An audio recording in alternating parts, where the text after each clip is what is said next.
खुलुमबाय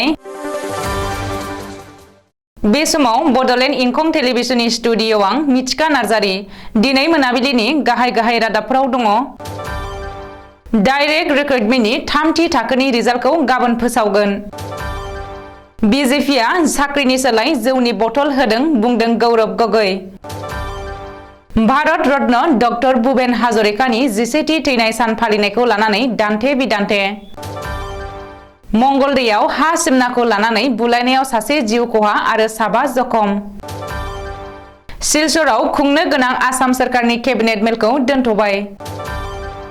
बजालिनि कलबारियाव एकुरा बेदन जुइ नायजाबखौ नायनो जायगानि रायजो राजाया हांखुर जादों। बाक्सा जिल्ला बड' रेडिअ टेलिभिजन आर्टिस्ट एस'सिएशनखौ आबुङै दाफुंबाय। एबसुनि बिजाथिखौ फेजेननानै जाबिर बसुमतारिया बडलेण्ड इउनिभार्सिटि स्टुडेन्ट इउनियननि गाहाय नेहाथारि महरै देरहासार जादों। बाक्सानि सुग्रेंबारियाव 17थि बर' थुनलाइ आफादनि जोनोम सान फालिथाय आरो 24थि कारिजा बिजनि गुदि बर' थुनलाइ आफादनि बोसोरारि जथुमानि हाबाफारि। दानिया फैदो आबुं रादाबाव।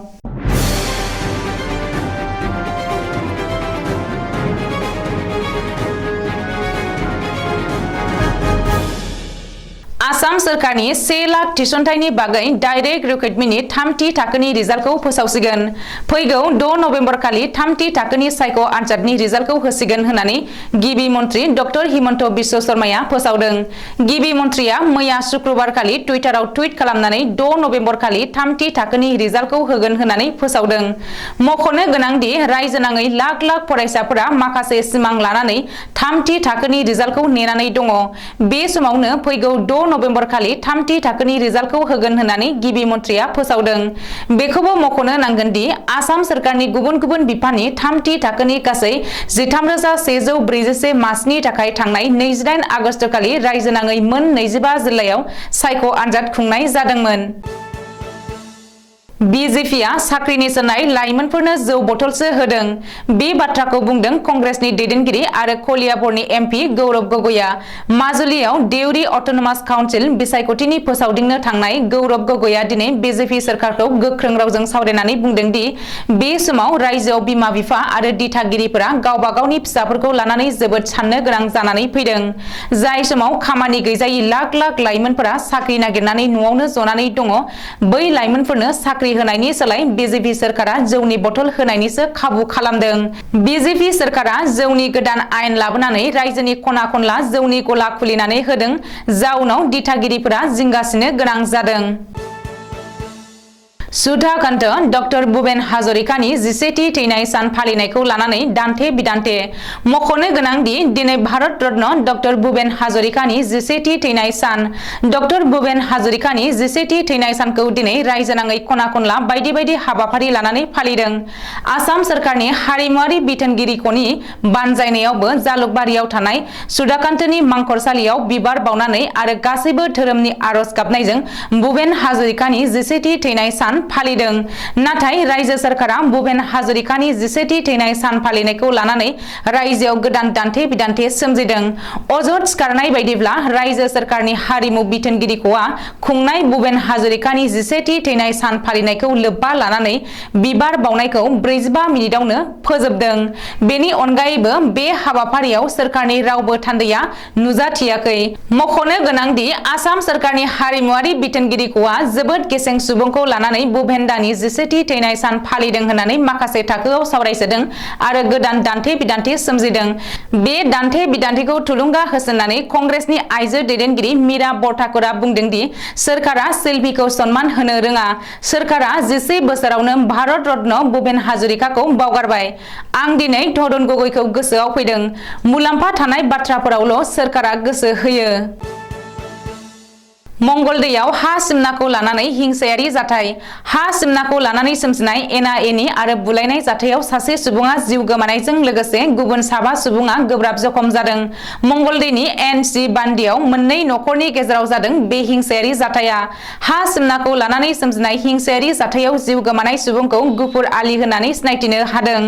मिथिनो हानाय बायदिब्ला शुक्रबार खालि फुङाव ओनसोलनि मोननै नखरनि गेजेराव हा दखल खालामनायखौ लानानै गिबियाव दान्थे बिदान्थे जायो आरो बे जाथाया उननि समाव हिंसायारि महर लायो जेराव सासे सुबुङा जिउ गोमानायजों लोगोसे गुबुन साबाया गोब्राब जखम जायो।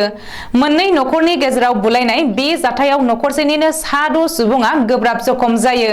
उननि समाव जायगानि सुबुंफोरनि मददाव गासैखौबो बोखांनानै मंगलदै सिभिल हस्पिटालाव लांदोंमोनब्लाबो गोजौ फाहामथायनि थाखाय गुवाहाटी मेडिकेल कलेज आरो देहा फाहामसालियाव दैथायहरनाय जादोंमोन।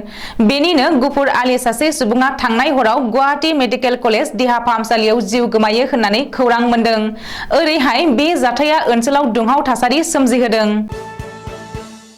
बराक सेरफांनि सिलचराव खुंनो गोनां आसाम सरकारनि केबिनेट मेलखौ दोनथ'बाय। फैगौ 11 अक्ट'बर खालि सिलचराव खुंनो गोनां आसाम सरकारनि केबिनेट मेलखौ दोनथ'बाय होननानै काछारनि जिल्ला बेंगिरि रहन कुमार साया दिनै मोनसे खौरांगिरि मेल खुंनानै फोसावदों। मख'नो गोनांदि 11 नबेम्बर खालि जानो गोनां केबिनेट मेलखौ दोनथ'नानै उननि समाव साबसिन गाजा गोमजायै खुंनो लाहार फाहार खालामनाय जादों होननानैबो काछारनि जिल्ला बेंगिरि रहन कुमार साया फोरमायदों। गुबुन फारसे सोलिफु दाननिनो 29 अक्ट'बर खालि सिलचराव आसाम सरकारनि केबिनेट मेल खुंनो हागौ होननानैबो खौरां मोन्दों। बेखौबो मख'नो नांगोन दि आसाम सरकारनि बे केबिनेट मेलानो बराक सेरफाङाव खुंनाय गिबि केबिनेट मेल जागोन आरो बे केबिनेट मेलनि थाखाय बराक सेरफाङा गोलाव समनिफ्रायनो नेनानै दङमोन। मानोना सिलचराव खुंनो गोनां केबिनेट मेलाव बराक सेरफांनि दैबानानि जेंना, सिलचरजों लोगोसे गुबुन गुबुन थावनिनि जौगाखांनाय आरो गोनांथार जेंना-जेंगोनाफोरनि बागै सावरायगोना रोखा। बेनि अनगायैबो रंगिरकार केनेलाव कनकपुरनिफ्राय रंगिरकारिसिम फारनैबो रुगुङाव गार्ड वाल होनायनि थांखि लानो हागौ होननानै मिथिनो हादों। फैगौ नबेम्बर दाननि 7 खालारनि 2022 मायथाइयाव बजालि जिल्लानि बेन्दोंआव थानाय भबानिपुर ओनसोलनि खलबारि गुदि फरायसालियाव खलबारि गामिनि धोरोमगुरु श्रीमन्त शंकरदेवनि धोरोमारि आरो सिबिसुलाफोरनि अनसायनायाव एगुरा बेदनार जुइ एबा मोजोमसे दाहारनि अर नायजाबखौ दिन्थिफुंनो आखायाव लादों। बे नायजाबखौ रुंसारि फावखुंगुर निपन गोस्वामी, सत्र देंखोगिरि वशिष्ठ देब शर्मा आरो महरगिरि नीलपवन बरुवा बिथांमोननि गोसोखाङाव दिन्थिफुंनाय जागोन। लाइमोन लिरगिरि रुपन तालुकदार लिरनाय समाजारि नायजाब एगुरा बेदनार जुइ एबा मोजोमसे दाहानि अर। बे नायजाबाव जायगानिनो गोदान गोजाम 20 जनसो फावखुंगुर आरो फावखुंग्रिफोरा फाव खालामगोन। नायजाब दिन्थिनायनि सिगां रुंसारि फावखुंगुर निपन गोस्वामी, सत्र देंखोगिरि वशिष्ठ देब शर्मा आरो महरगिरि नीलपवन बरुवा बिथांमोननो आलारि बाथि सावनानै मान बावनाय हाबाफारि लानाय जादों। बे हाबाफारियाव माखासे ओनसोलनि मेलेमजिबि गेदेमा सुबुंफोरा बाहागो लाफैगोन होननानै बानजाय आफादनिफ्राय फोरमायदों। बाक्सा जिल्लानि सदर थावनि मसलपुराव बाक्सा जिल्ला बड' रेडिअ टेलिभिजन आर्टिस्ट एसोसिएशन कमिटिखौ आबुङै दाफुंनानै लाबाय। रेडिअ'आव मेथाइ रोजाबग्रा आरो टेलिभिजनाव फाव खालामनाय महरगिरिफोरनि इयुनखौ नोजोर बोनानै खामानि मावलांनायनि थांखिजों बाक्सायाव बाक्सा जिल्ला बड' रेडिअ टेलिभिजन आर्टिस्ट एसोसिएशन कमिटिखौ आबुङै दाफुंनानै लानाय जाबाय। बाक्सा जिल्लानि सदर थावनि मसलपुराव गलक कछारीनि आफाद दैदेननायाव गलक कछारीखौ आफादगिरि आरो लैथा बसुमतारीनो नेहाथारि बिबानखौ होनानै सा 16 सोद्रोमाफोरखौ लाफानानै बे आफादखौ दाफुंनानै लानाय जायो। बे आफाद दानाय हाबाफारियाव मिरु बड' रेडिअ टेलिभिजन आर्टिस्ट एसोसिएशननि आफादगिरि भुबनेश्वर ब्रह्म, नेहाथारि ब्रजेन्द्र बसुमतारी, बोसोनगिरि गलक ब्रह्म बिथांमोनखौ बाहागो लानायखौ नुनो मोनो। लोगोसेनो बे आफाद दानायाव रेडिअ मेथाइ रोजाबग्रा, मेथाइ खनगिरि आरो मेथाइ लिरगिरि रिंगु दामसा महरगिरिफोरखौबो बाहागो लानायखौ नुनो मोनो। बडलेण्ड मुलुगसोलोंसालियाव बनसुनि गोख्रों आगान। दुलाराय बर' फरायसा आफादनि बिजाथिखौ बिसायख'थियाव फेजेननानै बनसु एबा बड' नेशनेल स्टुडेन्टस इउनियननि हेफाजाबाव जाबिर बसुमतारीया देग्लाय बोसोर 2022 आव बडलेण्ड मुलुगसोलोंसालि फरायसा आफादनि गाहाय नेहाथारि महरै देरहासार जानो हादों। गमामायैनो दुलाराय बर' फरायसा आफादनि सिगांनि गोहोम आरो गोहोथिया लोरबां जालांनायजों लोगोसेनो गोदान आथालनि बर' फरायसाफोरनि गोदान सानस्रिफोरा फैनायखौ नुनो मोन्दों। बाक्सानि सुग्रेंबारियाव गुबुन गुबुन बोसोरफोरनि बायदि देग्लायबो खारिजा बिजनि गुदि बर' थुनलाइ आफादजों दानानै होजानाय बानजाय आफाद सुग्रेंबारि गामि रायजोनि हेफाजाबजों 70थि बर' थुनलाइ आफादनि जोनोम सान फालिथाय आरो 24थि खारिजा बिजनि गुदि बर' थुनलाइ आफादनि बोसोरारि जथुमाखौ फैगौ 16 नबेम्बर खालारखालि सानसेनि हाबाफारिजों गाजा गोमजायै मेहेरगोनाङै खुंफुंनो आखायाव लादों। खारिजा बिजनि दखरा दुलाराय बर' फरायसा आफादनि बारग' आफादगिरि मुरसि चैतेन्द्र बरकचारीया गाहाय खुन्थियाखौ गायो। बेजों लोगोसे प्राइमारिनि आफादगिरि आरो नेहाथारिजों लोगोसे ओनसोलनि मेलेमजिबि सुबुंफोरा बाहागो लायो। दिनै मोनाबिलिनि रादाबा एसेनोसै गोजोन्थों।